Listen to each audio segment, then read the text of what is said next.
Quick reminder before we get started on this episode. This podcast is based on my personal experiences and isn't medical advice.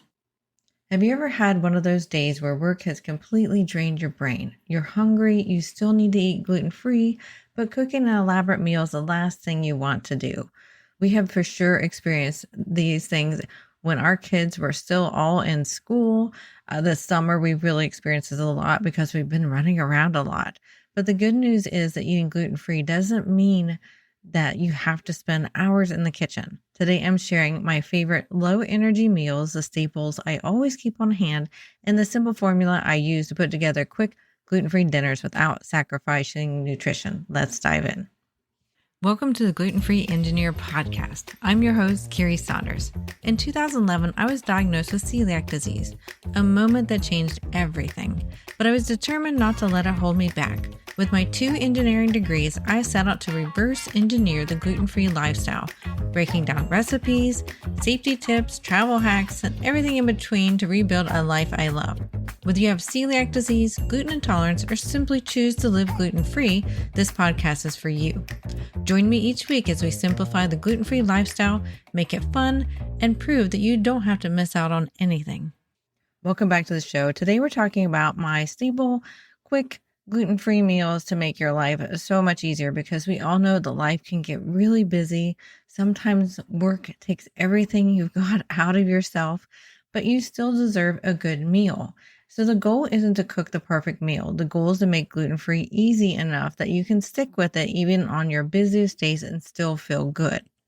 So my formula for low energy meals is, instead of memorizing recipes, which I just can't help it, I have quite a few memorized in my head, I do try to think in building blocks whenever I don't want to be fancy and I just want to be simple. So I start with a protein. It could be a chicken, it could be frozen burgers, it could be ground beef, it could be meatballs that I've already pre-made and I froze them. It could be any sort of leftover protein. And then my husband's going to laugh at this. We add a vegetable. Not always. I'm going to admit this, but it's a really good idea. I'm really trying on this, adding vegetables into my life much more. But you can add frozen vegetables. You can do a fresh salad, whatever is easy to you. Sometimes when I'm in a quick pinch at lunch, I will just get baby carrots and just eat those as a side. And my husband doesn't know that because he's usually not home for lunch. So he might be listening to the episode and giggling because I really don't eat that very many vegetables. Like I said, I'm trying, but I do find the baby carrots are so easy for me to just grab and eat at lunch. So pick something that you don't have to chop if you don't have the energy, something really easy and simple like that for a vegetable. And then I recommend you adding a starch. It is a good idea to have a balanced meal where we have protein, vegetables, maybe a fruit, and a starch. So starches can be easy. We can do rice, we can do gluten-free noodles, we could do potatoes, tortillas. So some things that I do here to make this part easier is, if I know I'm going to have a busy week, you can make rice ahead of time and we make it in our pressure cooker so that it's actually really good. And one tip I found lately is I've started rinsing the rice. I know you're supposed to rinse the rice, but it actually tastes better and it warms up better in the microwave for leftovers. If you have rinsed it first, we've found we use basmati rice. That's the style that we really like in our family. And if you just add a little bit of water to a bowl and then microwave it on high for like about a minute or so, to your liking as far as how hot it is, the rice comes back out like it was just brand new. It's wonderful to do that. Potatoes, if you're in a hurry, you can cook potatoes in the microwave with, just poking a few holes in it, and 3 minutes at a time, flip it over, another 3 minutes to 2 until you think it's done, until, it's easy to stick a fork in it.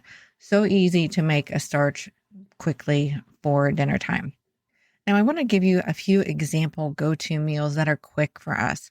So we always have some sort of cow in our freezer. We get a quarter of a cow from a local butcher that's fully grass-fed. It's the best meat ever, honestly, and it's way cheaper than the store. We're paying about $7 a pound for everything: hamburger, steaks, brisket, filet mignon, everything is $7 a pound. So much cheaper. The really nice thing about that is we always have tubes of ground beef frozen in our freezer. So anytime I want to whip out some tacos real quick, it's really easy to do. Each of those tubes, and with our butcher, is a pound each. So we know how much meat we're getting out. We can get 1 or 2 of those out depending upon how many kids we have over at the time, since all of our kids are college age. And I'll just thaw that in our microwave with our microwave thaw feature. And then I'll put it in a pan and finish the thaw and browning it, drain it. I season it myself. The Siete brand taco seasoning is excellent. Now, I can't eat that one because it has tomato in it, unfortunately, but it's delicious. I will attest to that. So if you need to make your own seasoning, it's really simple. Just salt and pepper, some chili powder, and maybe some garlic and onion salt too, if you'd like. Really easy to make your own taco seasoning. Don't worry about having to go buy your own and worry about whether there's gluten binding ingredients in it. Now, the Siete brand is definitely perfectly safe. They are grain-free and gluten-free, but you can make it on your own. And then all you really need is cheese and veggies, and you're done, because you can use corn tortillas of some sort, whether it's soft or hard-shelled, and now you've got your veggies, your protein, and your starch. So it's really easy to make tacos. I can probably have tacos done in about 15 to 20 minutes with little to no fuss. Now, another one we like is frozen burgers. So we were getting for a while there butcher boxes, frozen pre-made patties. As of late, they've been out of them, unfortunately, but frozen burgers are great for doing this. And what you can do is you can cook them straight from frozen, and it really doesn't take that long. You can either use your cast iron, you could use your grill, or just a hot pan. Just start it hot with a little bit of salt. So the way my grandmother always taught me to do is when you're cooking meat, especially beef, you put a little salt in the bottom of the pan before you brown it or before you cook burgers. And then I'll also add some pepper. And then you can just get a gluten-free bun if you want. We love to keep the Canyon Bread gluten-free buns in our freezer. We'll get them from the store. I'll slice them the rest of the way. They're mostly sliced, but not fully. And then when you put them in the freezer, when you've already sliced them, they're easy to take out 1 or 2 of them at a time and pop them apart, pop the top and the bottom apart and toast them, and then they come back to life. Many times when we're doing burgers, we tend to pair it with tater tots or waffle fries or something like that. We do have to be careful in our family. We have to get the Alexia brand because it's soy-free, because we can't do the soy in the other brands, but just make sure if you do something like that, that is gluten-free and any other allergen-free for your household. And then you could do those baby carrots, or maybe you do pepper sticks. Like maybe you cut up a red or green pepper and just make pepper, sticks and eat that. You could dip it in gluten-free ranch dressing too, if you like, or maybe some tops of broccoli. I haven't done that in a while, and now I'm thinking I need to get some broccoli florets because I do like raw broccoli. I don't like most of my vegetables. I don't like cooked, so I have to go for a raw. So that's a really quick, easy, fast meal. You can make that one again in about 15 to 20 minutes. Now, something we did the other day, my mother-in-law was over. We were having a good old time. I didn't expect this many people to be at our house, but we made it happen. I had fresh chicken in the fridge, some chicken breast, and I had jarred pasta sauce.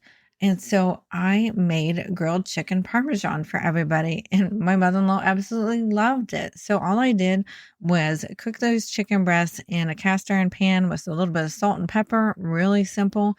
While I was doing that, I started water boiling, and I used Jovial brand gluten-free pasta.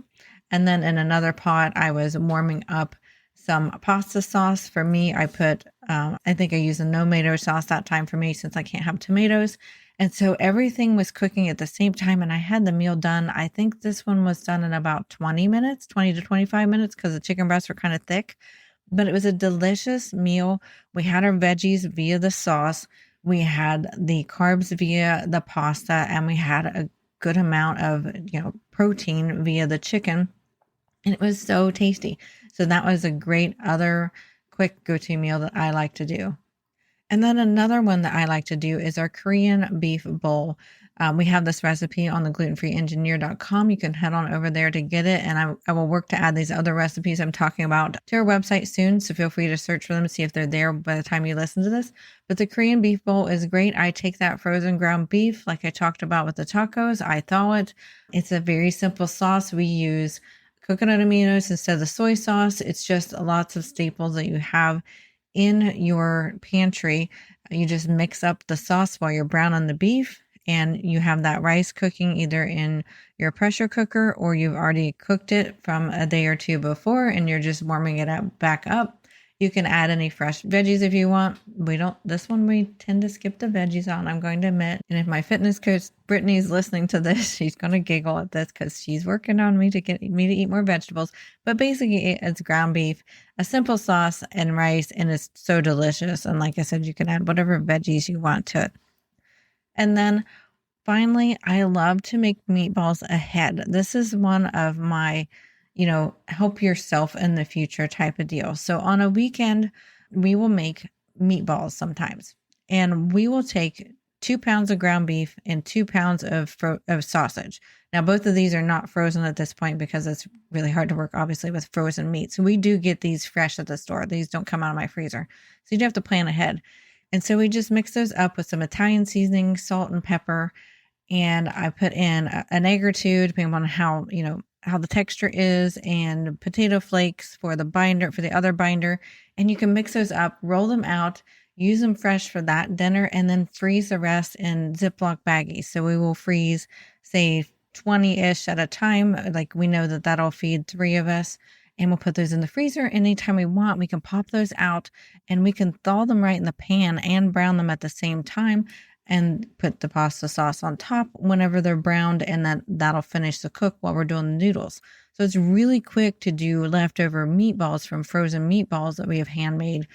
I think that meal takes us 15 to 20 minutes just for the time it takes to boil the water and finish cooking the pasta in the meatballs. So it's a really, really quick dinner for that. And then finally, leftovers, don't underestimate them. They can be a great next meal, and it can be something really quick.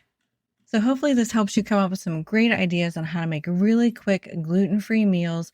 Again, just have a protein, a starch, a vegetable, and potentially a fruit, depending upon your dietary needs. And you can have a quick meal in only 15 to 20 minutes, sometimes 25. And we will see you next week. Thank you for listening to this episode of The Gluten-Free Engineer. If you found value in this story, please share it with someone who might need encouragement on their own gluten-free journey. For more tips, recipes, resources, and even links to my YouTube channel, head on over to theglutenfreeengineer.com. It's your one-stop hub to make gluten-free living simple, fun, and full of flavor. And don't forget to subscribe so you never miss out on an episode. The Gluten-Free Engineer podcast is for informational and entertainment purposes only. I share my personal experiences and stories about living with celiac disease and navigating a gluten-free lifestyle. This podcast does not provide medical advice. Always consult with a qualified healthcare professional for medical questions, concerns, or advice specific to your health. Before we continue, I'd like to introduce you to a service that I really love, the Dinner Daily. It's a meal planning service that makes gluten-free life so much easier, especially for busy families. Each week, you'll get a meal plan with a grocery list that's customized to your local grocery store sales, helping you save time and money. You can fully tailor your plan to fit needs and select other food sensitivities and food preferences, and you'll still get one simple menu the whole family can enjoy. And right now, you can get 20% off a full year membership at less than $4 a month with code GFE at thedinnerdaily.com. No more what's for dinner stress, just simple family-friendly meals made for the way you eat. Now back to the show.